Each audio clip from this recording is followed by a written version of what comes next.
And a news update for May 26th, Saturday, 2018. Well, it's on the weekend of Memorial Day coming up this Monday. Hopefully, people will put flags out there on all the graves out there for all the veterans who have given up their lives and served and have died for our country in a bunch of different wars.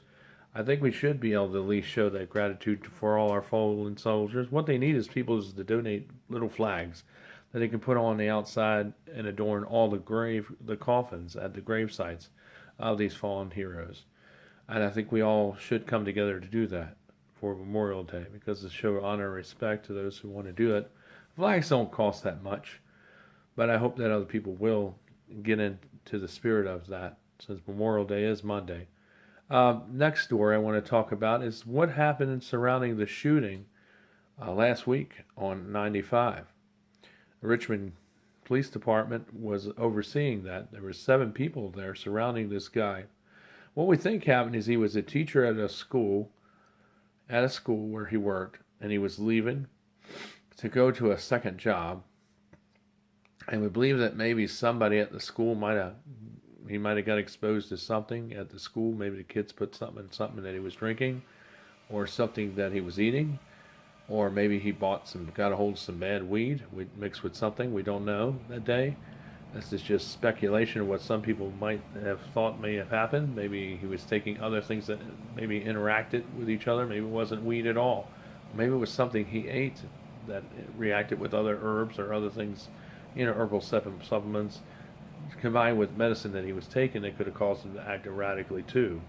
Whatever the case may be, we know that he ran out onto 95, got hit by a car, and then the police came on the scene. The guy shot him twice and then tased him twice, and it was getting ready to shoot him again, and of course he died because of the injuries that he sustained from the gunshots.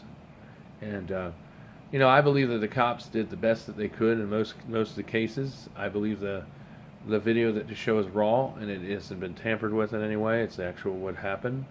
But I believe it could have been handled differently, because when someone is declared, when you say that they're mentally unstable or mentally ill and acting erratic, they're not violent, but because he was going down the highway with totally nothing on, running around in frantic of traffic, gets hit by a car. And I think what I would do, instead of engaging the person, I would try to find out what's going on with the person and watching them. If they're not hurting anyone, I know they're a danger to themselves, but what I would have used is just a sleeping dart. You could shoot him with a sleeping dart. That wouldn't have killed him, and you wouldn't have to tase him. Because you got to understand, when somebody is mentally ill, acting sick like that, they're unstable. They're not going to take normally verbal commands like you say, "Stay here," or "Listen to me, come here."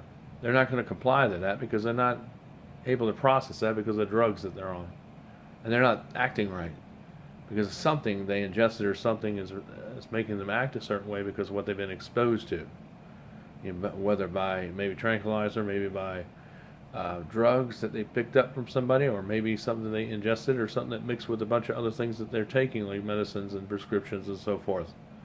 Maybe some alcohol they had that mixed with some medications. I don't know, but a toxicology would easily pinpoint what he took that day that make him act that way from an autopsy.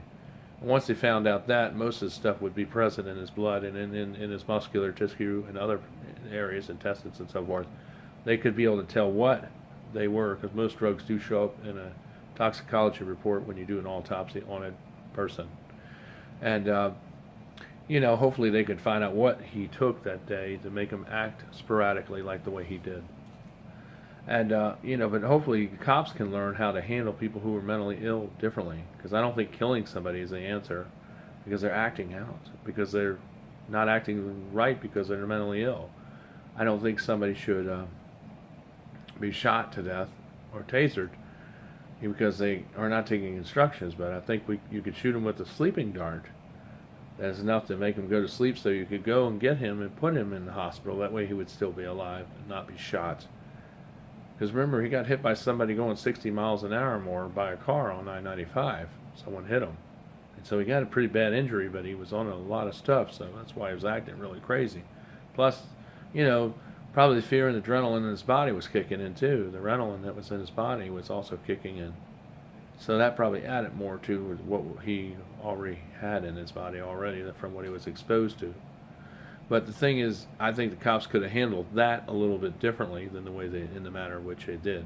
I don't see what they did was totally wrong, the Richmond Police Department, but I think some of that stuff should be looked at, and I think the FBI should be called in, and other forces should be called in to look at that as an investigation, as a way not to cite the department or penalize them, because I think they did the best they could by given what has happened. But it could, I still believe, like with the ladies, with the family of the victim who died, I believe I'm support with what they're saying. I think it should have been handled a little differently than the way they did it. You know, no gun should have been fired and no tasers should have been fired at this man. But I think it should have been done a little differently, like using a sleeping dart to put him asleep so they could take him to the hospital. That wouldn't have killed him. That would have just got him so he would have been safe and not harmed anymore by a taser or other injuries or being shot with real bullets. I don't think that was the answer to kill somebody when they're acting mentally ill. I mean, that could have been your son, it could have been your daughter, it could have been your husband or wife doing that. Are you going to shoot them because they're acting that way? I don't think so. But I think we would have shot him with a sleeping dart. I think we could have got him in custody, and they could have got him in the hospital, and then they could have asked him what happened that day once the drugs wore off. You know, they could have got him in there and found out what he was on. You know, maybe possibly still saved his life instead of him dying the way he did by the injuries that he sustained by the shots. But you know, it's just something to think about. But yeah, I do believe an investigation should be done on the Richmond Police Department because of what was happening there, the way they handled that. Some of that was not done right. But a lot of it they did was pretty much how they're trained, you know. They don't really know a lot about how to deal with mental illness. A lot of departments aren't equipped to deal with people like that. They're not trained to deal with that. They're trained for a lot of different things, but mental illness is not one that there's really much training really that they train for. They train for terrorism. They train for crises of all kinds of situations, but they need to train more for mental illness so that they do it differently so they don't shoot somebody to death because they don't comply because they're not responding or they're not mentally able to. And I think that's something that all police departments should look at and try to retrain so they can be better equipped so that there are more people that are alive even if they are mentally ill because they're not themselves instead of being killed. If they're not harming people, they shouldn't be killed. Yes, they're a danger to themselves, but not endangering anybody else. So anyway, let's get to the other story. There was an elaborate hoax done outside of Chesterfield Walmart of an act. Apparently there was these group of young adults and teenagers that decided to do an act of an abduction of a woman. And they wanted to get reactions by posting on places like Facebook and YouTube and other places. But it turned out to be an elaborate hoax. Meaning they involved a lot of resources and personnel, and I think that a law should be in place that kids don't use law enforcement and other resources to waste their time for pulling off fake, dramas like fake kidnappings and hoaxes that are elaborate scams. Those people should be charged for the time and for the resources that they wasted. I believe with the law people, they should come up with some answers because more and more people and different places all over trying to act like certain things and they put it on Facebook and it looked real. And the thing is that should not be put on Facebook, to see how people react to it because people may call the police because they may think it is real. They don't realize that it is an enactment. So that's why the police, people will call the police and things will happen. But if it is real, then if it is real, that would be good. But you don't want to act it out to see how people act. That's kind of dumb because it's wasting a lot of resources. So some laws need to be changed on that, so we don't have a lot of people pulling off these kinds of things because it's wasting and impeding on resources that could be used for real crimes, not for people wanting to pull off, reaction videos to see how people act and fake kidnappings and child abductions that are fake. Because they are acts and not real crime. If they're real crime, that's different. But when someone's acting it out, that's a whole nother story. And yeah, there should be some kind of penalty, maybe some prison time or a $500 fine, but one or the other. Because that, apparently that's a lot. That seems to be a trend to where a lot of people are doing this.